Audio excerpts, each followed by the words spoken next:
रस का बिरहा भी हो जाए, देशभक्ति भी हो जाए, एक कांड भी हो जाए। कसौटी तो बड़ी पुरानी है, लेकिन ये बिरहा के हम नया करे चलत बाटी। तेल मालिश लगा के अगर गाड़ी कितनो पुरान बा, अगर सही समय से सर्विसिंग करई बा तो इंजन टक टक रही,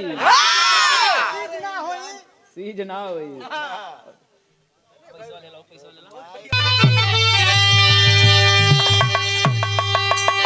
वीरता का लहू जिसके रग में भरा,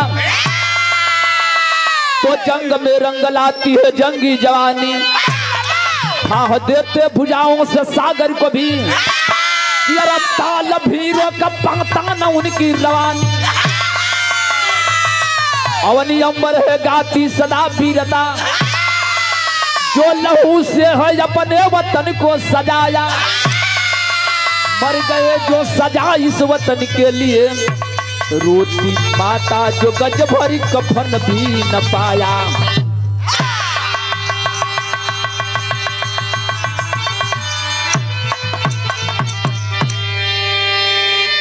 गौर करेंगे साथियों,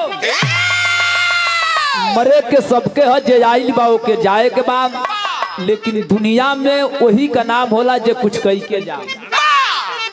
जे बढ़िया कर्तव्य करेला, लोग कहना कि फलाना बड़ी बढ़िया रहलन, चिन्हा बहुत बढ़िया रहलन। आज जे खराब कर्तव्य करेला, लोग गरियावेलन कि चलो फलाना चल गेल बढ़िया। का नाम होला जे बढ़िया काम करे। आइए एक ठे इतिहास, कसौटी पुरान बा लेकिन आज भी रस बा। एक पहलवान का कहानी, एक ठे गजल लगी, गजल का लाइन रही बंधु भैया क्या वाला?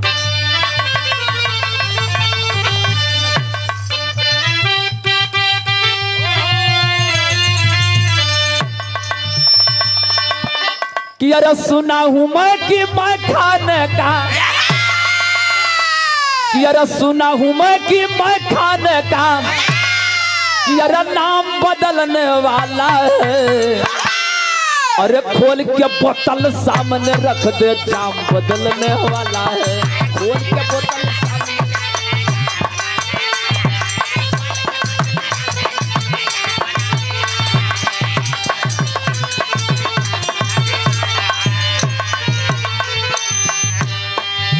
जाम जाम जाम जाम जाम जाम।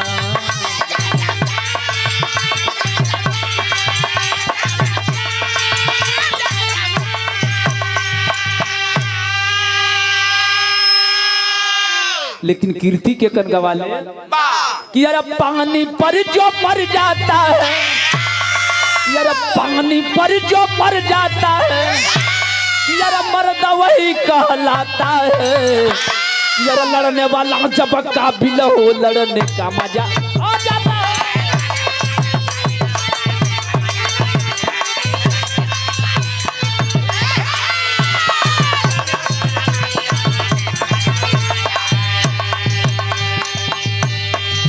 जय जवान जय किसान,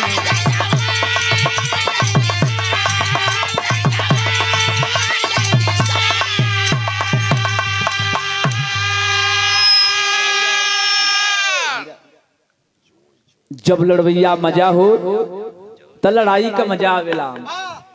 कहानी शुरुआत बा, किसन कहानी बा।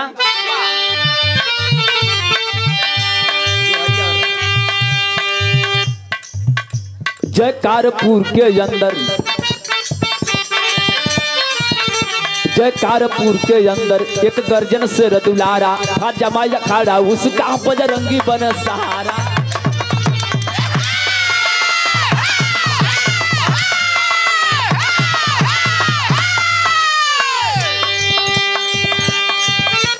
जयकारपुर के अंदर एक क्रांतिकारी पहलवान जीवनी पहलवान का नाम गर्जन प्रसिद्ध हुआ, धीरे धीरे लोकप्रियता पाने लगा।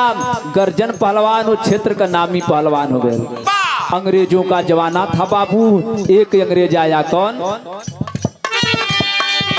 था? हुड कमिश्नर आया था, हुड कमिश्नर आया, मांगा है भैंस घमंडी। तब गर्जन बोले भाग जाओ यहाँ से जल्दी।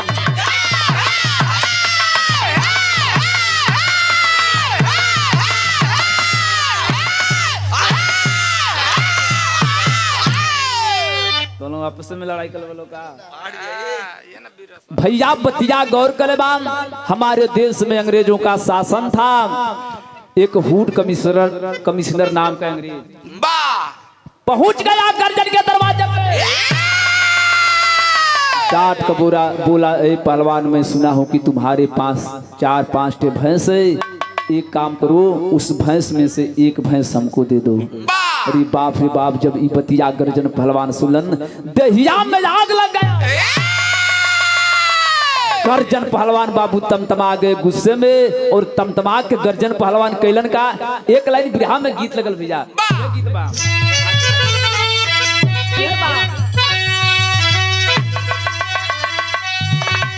कि यार झूलनिया कि यार टूटल रोजा जमनिया में गड़िया छूटल राजा।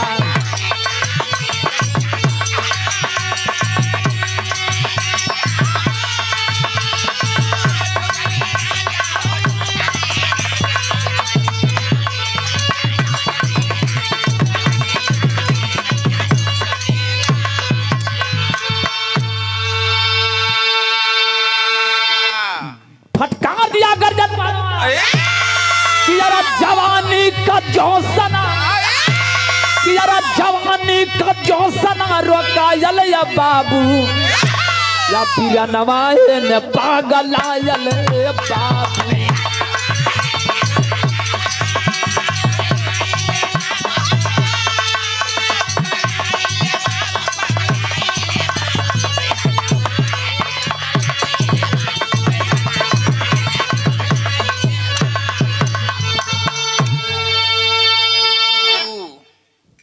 और यह सम्मान आया है बड़के भैया शिवनाथ पहलवान, धर्मेंद्र पहलवान, ग्राम देवरिया सिधौली के धरती से।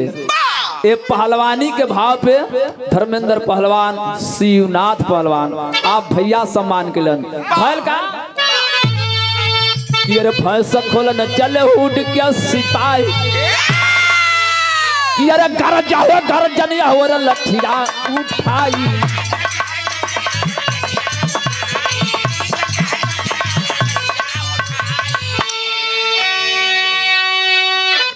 सिनेमा पर गोलिया, सिनेमा पर गोलियन के खाई ये बाबू, जवानवा तब पगला ये बाबू।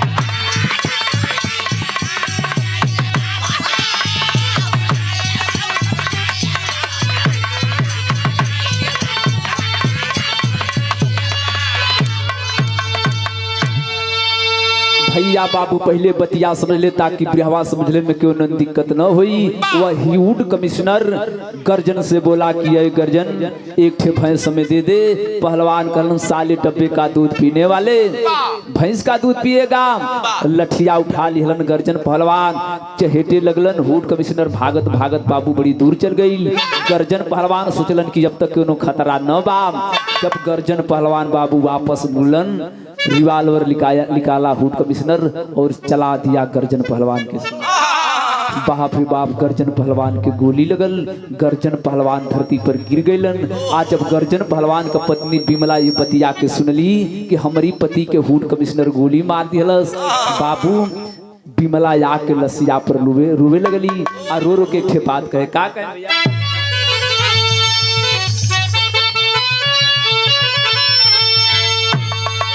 कि अरे विमला विमुख भैली अरे भैया भगिनिया हो यार यादा जल में छोड़ी के परैला गोसैया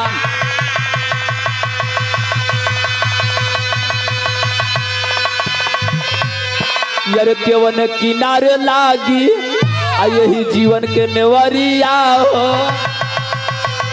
कि यार कोन का बिलरिया बनवला गोसैया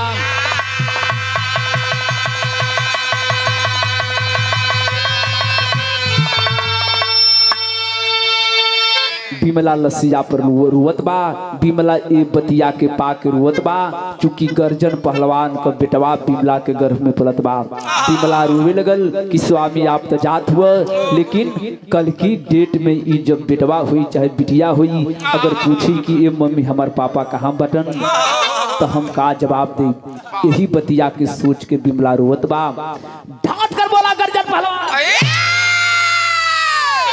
बिमला यह आंसू रोक ले इस आंसू को बचा कर रख एक न एक दिन यह आंसू काम करेगा हिम्मत कर बेटवा के पाल अब बेटवा के पाल इठे काम करिए का कि अरे हमारा से बड़ा हमार अब बेटा पहलवान होई है अरे यतन कहता उड़ी गईले सुगना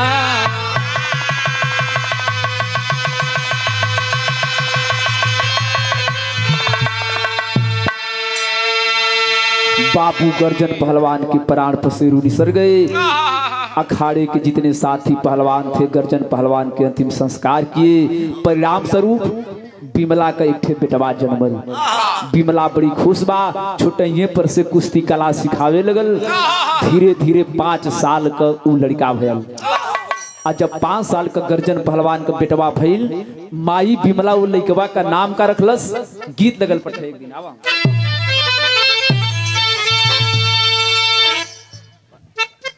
वो बेटवा के 5 साल के उमरिए में अखाड़े पर भेजे लगल देखते देखते वो बेटवा वो क्षेत्र का लोकप्रिय पहलवान बन गए माई ओकर नाम रख ले रहे का रख ले बाबा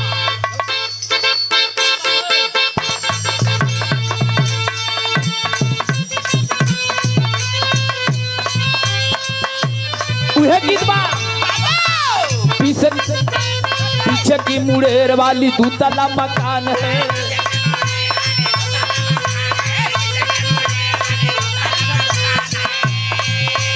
तेरी उस दुकान पर भी मेरी एक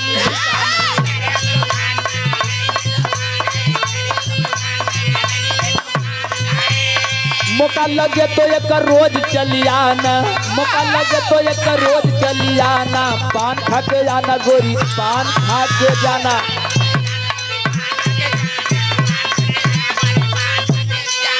और ये बड़के भैया याद ये परम सर थे कुश्ती सिखावे लगल धीरे धीरे अखाड़े पर भेजे लगल देखबा यारे भेजती अखाड़े वो तो रोज सुबह शाम है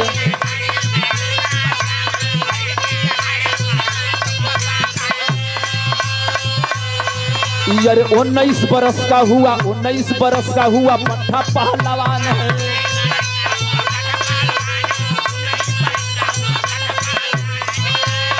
बेटवा का नाम रखी गामा पहलवान है बेटवा का नाम रखी गामा पहलवान है भारी किया नाम पट्टा भारी किया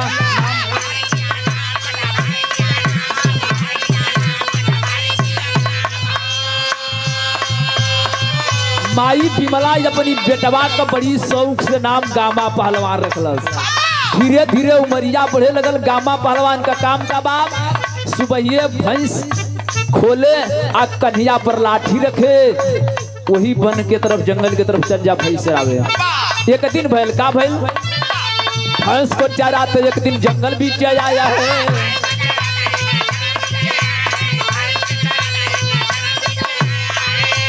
तीन टंगी यहाँ पे चलत शेर एक दिखाया है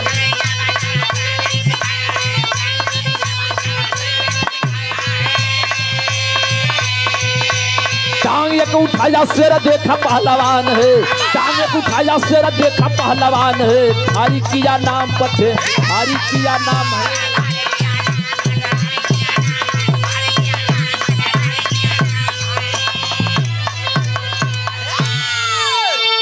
गामा पहलवान का ये रोजमर्रा का काम रहल, सुबरवा का भैंसिया खोल के चरावे जा, भैंसिया खोल दे जंगलवा में भैंसिया चरे, समवा का चर लेते तब हाँक के लेके चले जावे।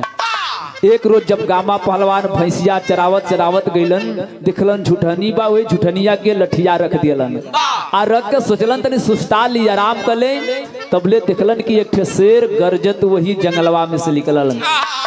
सोच लिया गामा पहलवान अबले आदमी से कुश्ती बड़ी कैली, आज लगत बा कि शेर से मुकाबला बा। गामा पहलवान पगड़ी बलन लठिया के सामने कैलन, आ खड़ा हो गईलन। अब बाबू जब खड़ा भइलन, शेरवा धीरे धीरे धीरे गामा पहलवान की लगिया आके ठमके लगल। आज जब ठमके लगल गामा पहलवान इस सिरवा के कोनो तकलीफ बा, धीरे धीरे धीरे गामा पहलवान सिरवा की लगवा गईलन, दिरैलन ना, सिरवा अपन पंजवा आगे कैलस, गामा पहलवान अपन पंजवा आगे कैलन। जब पंजा से पंजा मिलल पहलवाने का, दिखलन गामा पहलवान सिरवा की पंजवा में कील के लड़बा, पकड़ लिया गामा पहलवान, पकड़ के जोर से किलिया के खिंचलन, फलफला के खून निकले लगल। शेर बाबू बेहोशी के हालत में वही गिर गया। गामा पहलवान दौड़त गईलन, आ दौड़त घरवा गईलन, आ घरवा जाके सोचलन कि माई से ई बतिया न बताई, माई से बतिया बताई माई न जाए दई। भैंसिया का दूध एक बल्टी औटाइल बा, दूध लेलन, हरदी पिसलन, हरदिया पीस के गामा पहलवान लेकर जाए लगलन। आ जब माई बिमला देखलस, रोक लती है बा, अरे बेटवा आखिर ई दूध हरदी लेके जात कहाँ बाटे। माई से गामा पहलवान कहलन, माई ऐसन ऐसन बात बा, एक ठे शेर मिलल, वही शेरवा सुस्ती हालत में बा, वही के दूध पियावे जात बाटे। आ जब माई सुनलस, झरझर झरझर माई रोवे लगल। ई जानवर क्यों का होला ना, मत जो बेटवा मत जो बेटवा, तोर बाप मरे के घड़ी कहले रहलन कि हमसे भी बड़ ये बेटवा के पहलवान बनी है, अगर तू चल जीबे बेटवा तोरी बाप का सपना अधूरा रही। माई कहे का कहे, बिहार में एक लाइन गीत लगल बिया,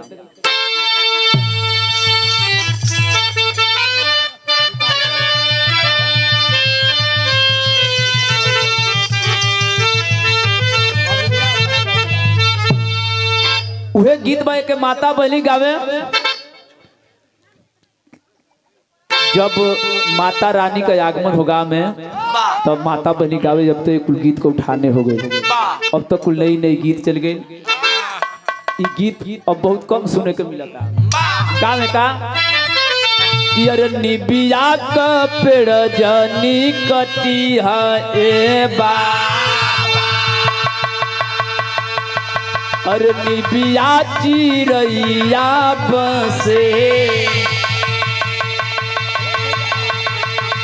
अरे होता सबेर उड़ी जई है चिरैया, रही जई है निबिया के, होता सबेर उड़ी जई है चिरैया, रही जई है निबिया के।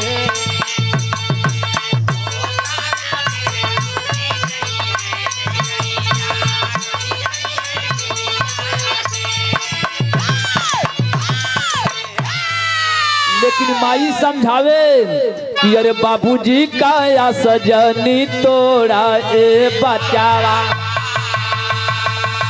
अरे मत छीना माई के दूला, अरे तोहरे भरोसे मोरा बोझली नेवरिया, तो मत छीना बेटा पातावा, तोहरे भरोसे मोरा बेटा पातावा।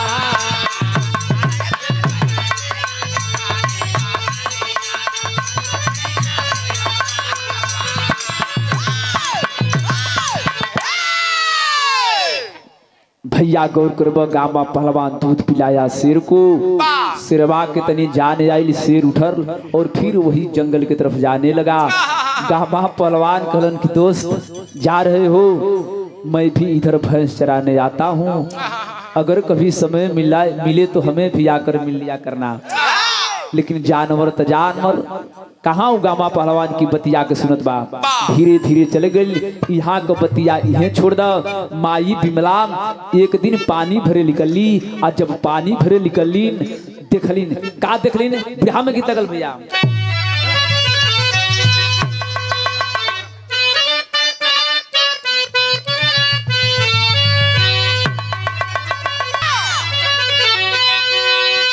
कि अरे माता हो ललनवा देईदा,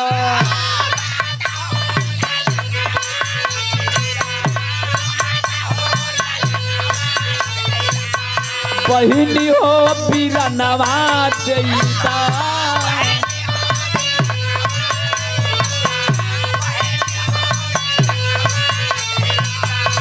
देशवा के खातिर भौजी, देशवा के खातिर भौजी अपना सजनवा देईदा।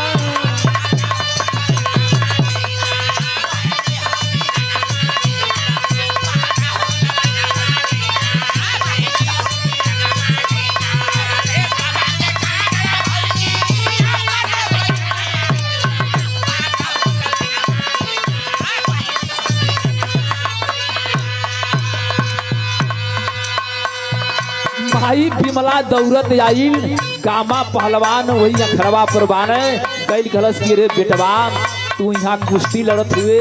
माई कलश के रे तो के समझ न ह। गामा कलश रे माई बता केवन ऐसा विपद पर गए, तू अखाड़े पर काहे अली। तब माई बतौलस का या दुश्मनवा बेटा,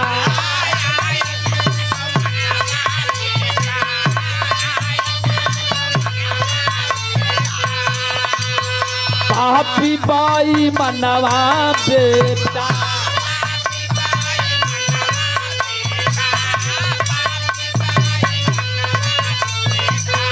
बार बार होला नहीं, बार बार होला नहीं, मरद का जन्मवा बेटा।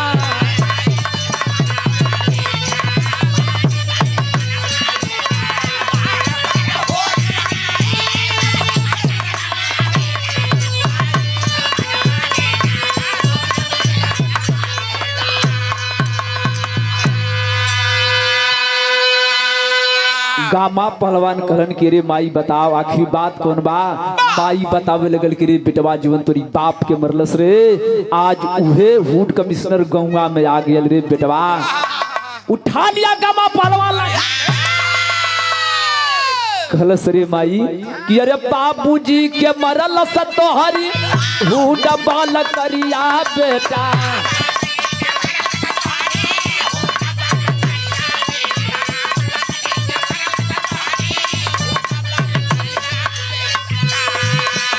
या बकी उतारल चाहे, या बकी उतारल चाहे गौआ का पनिया पे।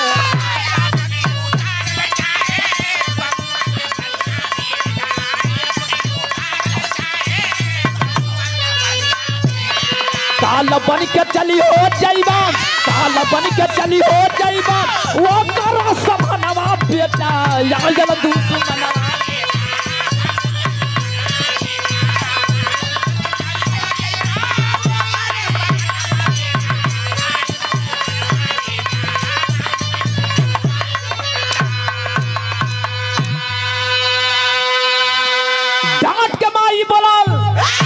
अरे बेटवा लेट मत कर, वही महंगी काका की दूरवा पर बाम। अबे तो हमारा सुहाग उतरले रहल न, आज महंगी काका की बिटियावा का इज्जत लूटे के बाद। अरे बाबू गामा पहलवान भागल गेलन, जब महंगी काका की दरवाजे पर देखलन का कि अरे गाम है कि अरे महंगी पीट पीट के रोवत बाल छातिया हो इजतिया, लाज लुटिए रे पाजिया।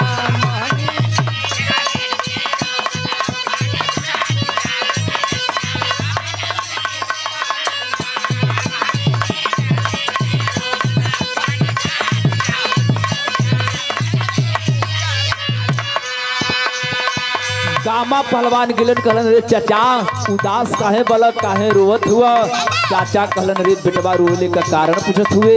अगर रोले का कारण पूछत हुए तो सुन।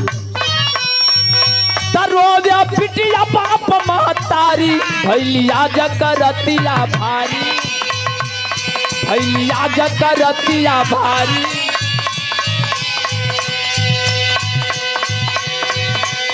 तबले गामा अइले दुआरी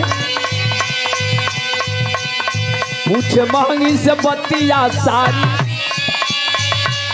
बेटवा ये जियाला से बढ़िया बेटवा ये जियाला से बढ़िया माऊ आतिया रे जतिया लाज लुटी रे पाजिया।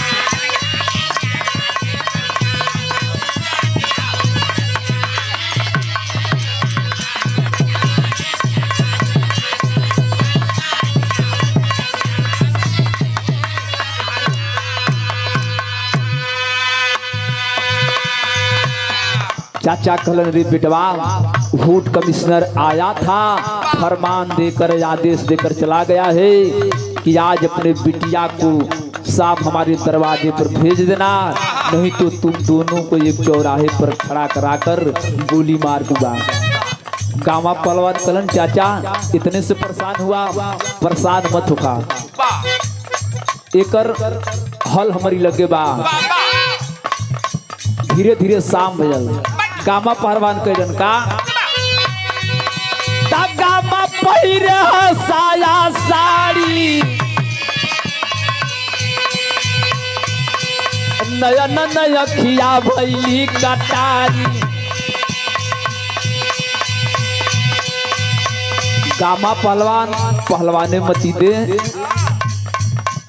मेहरारू की पोशाक में आवे लगलन। मेहरारू का कपड़ा पहलवाने में होत न बा लेकिन केहूँगा एडजस्ट कर दूंगा का गामा पहिरा साया साड़ी नयन नयखिया भैली कटारी। तबले हुड के पहुँचा द्वारी कहे कोरवा में आजा प्यारी। सोचे आज मनइबे हमहू सोचे आज मनइबे हमहू सुंदर राती रे जतिया लाज लुटी।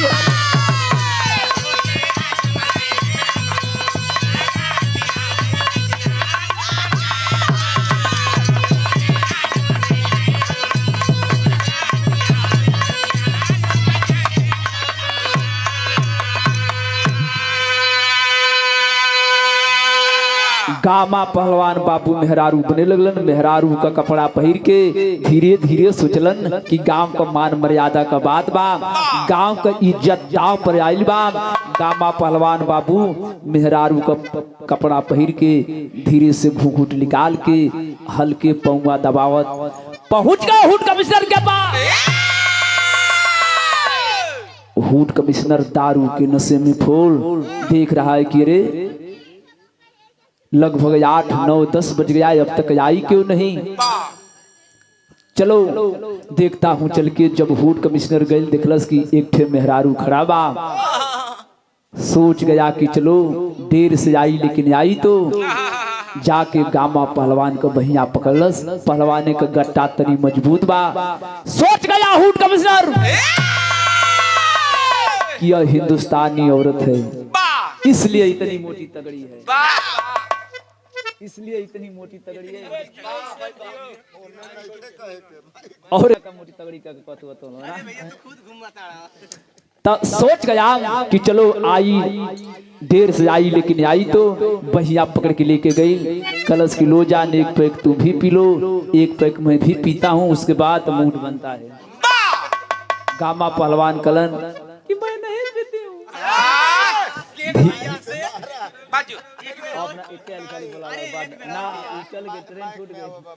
तो मेहरारू का धीरे से बोली बना के बोलन ओके नशा में बाव के चिन्हा थोड़े बा कहलन की धीरे धीरे ताव बिगड़त बा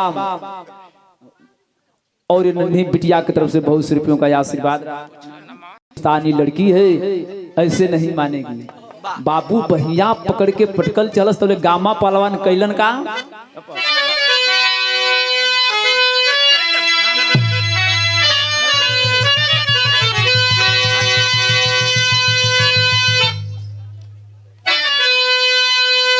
कि अरे घूंघट उठा के ताका पहलवा नवा नंसा चटकल बा।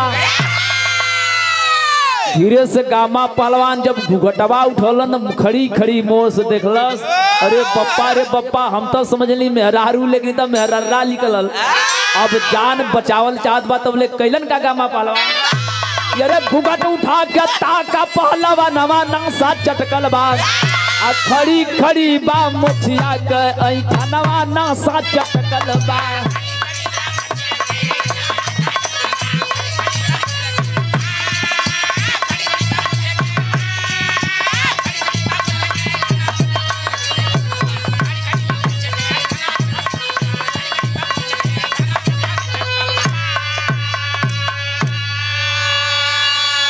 जब घूंघट उठौलन अब सोचलस कि भागी तब ले कैलन का कि अपने पग पर हुड कमिश्नर बोल रहा मुस्काई हो। अरे घुटना से धैदा बेले वैसी नवा नंसा चटकल बा। आ खड़ी खड़ी बा मुछिया के नवा नंसा चटकल बा।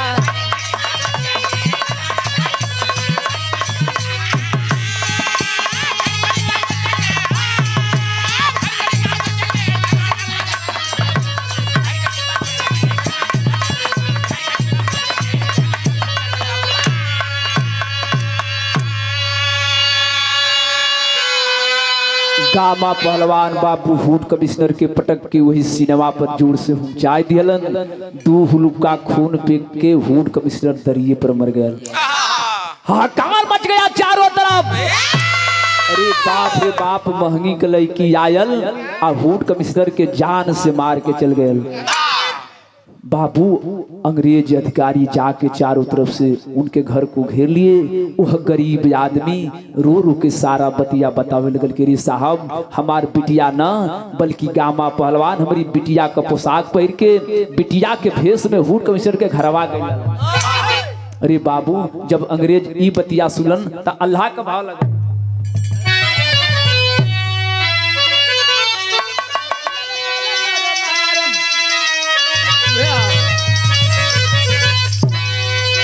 कि यार जवानत सखातिर भइल सब दिन झगड़ावा। आ कैसे वो कर पनिया लूटी हो बेईमान।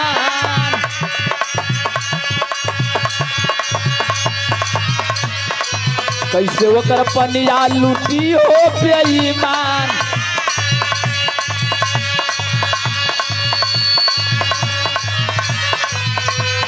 चारों तरफ शेरवा के खोजे छल करिया।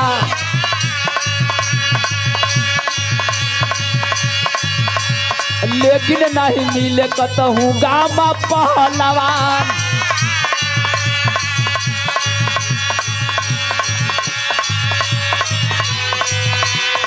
चारों तरफ बाबू अंग्रेज गामा पहलवान के खोजे लगलन। कहीं गामा पहलवान का पता न बा। एक अंग्रेज बाबू गुस्से में आया, गामा पहलवान की माई अर्थात विमला को पकड़ लिया और पकड़ कर कोरों से लगा मारने। तुम्हारा बेटवा कहाँ है बता दो बुढ़िया। अंत में हुआ क्या, ये बाबू अंत में गामा पहलवान पकड़ई। अरे अंत में गामा पहलवान पकड़ैले। शेरवा से होई आज कुश्ती तोहार। रामा रामा हो रामा।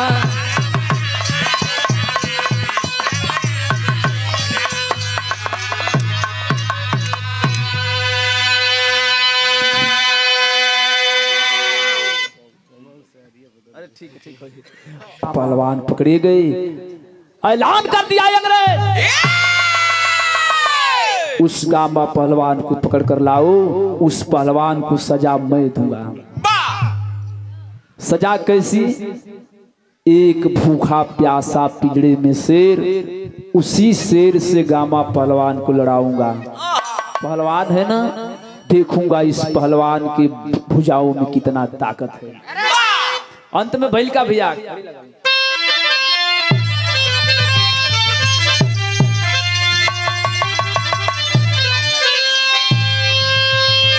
तो लोग देखा तमाशा घेर, चारों तरफ भीड़ बा। हिंदुस्तान के जितने लोग थे चारों तरफ से घिरे हुए हैं। एक तरफ अंग्रेजों का मंच और दूसरे तरफ हमारे देश के नौजवानों का मंच। एक तरफ पिंजड़े में शेर और दूसरे तरफ से गामा पहलवान, हमारे देश का नौजवान, हमारे देश का आन बान शान मर्यादा चल रहा है। लोग बात सोचे कि आखिर का परिणाम होई का भइल का भइल। लोग आवाज देखे तमाशा घेर, तलड़ी है गामा से आज शेर, तगर जो दोनों पहलवा नवाया खड़े बिचावा।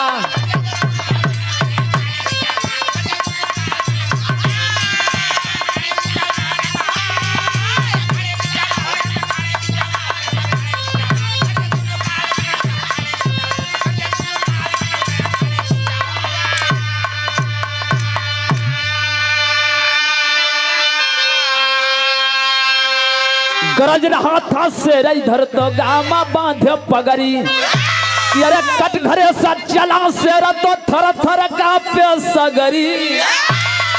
तरगरी दोनों मरद नवाया खड़े बिचवा।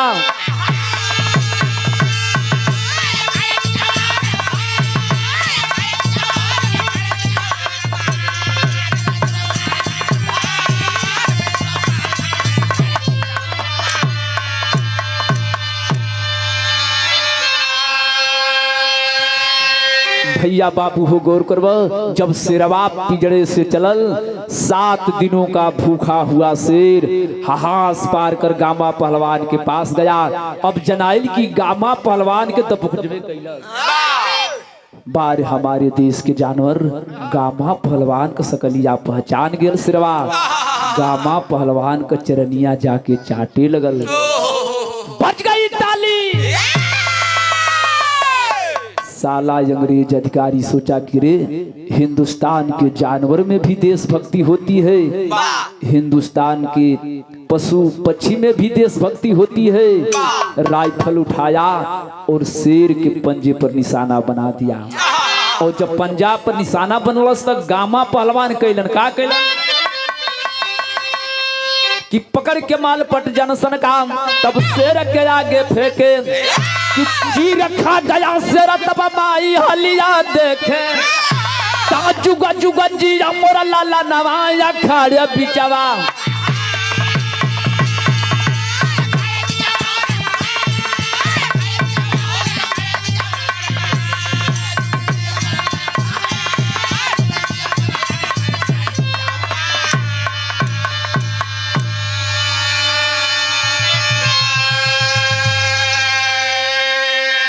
गामा पहलवान जानसन कप्तान कमल पटिया पकड़ के वही सिरवा के अगवा फेंक लिहलन। अरे यारा के सिरवा फरलस, फार के खुनवा पिए लगल। माही बिबला वही कटघरे में बंदी बा बाबू। माई हंसे लगल कि बा रे शेरवा, तूने आज दूध का फर्ज वादा किया। यही मेरे बिरहा का प्रशंसा घराने का परिचय लगल। दीन मोहम्मद राम सेवक धन जीवन की है लीला, स्वर्ग विराज्य बेचन जी का जोड़ी कोई न मिला। यार जवानी गाय बंदे मातरम, दुश्मन की छाती पर लड़ते हिंदुस्तानी। जवानी गाय बंदे मातरम।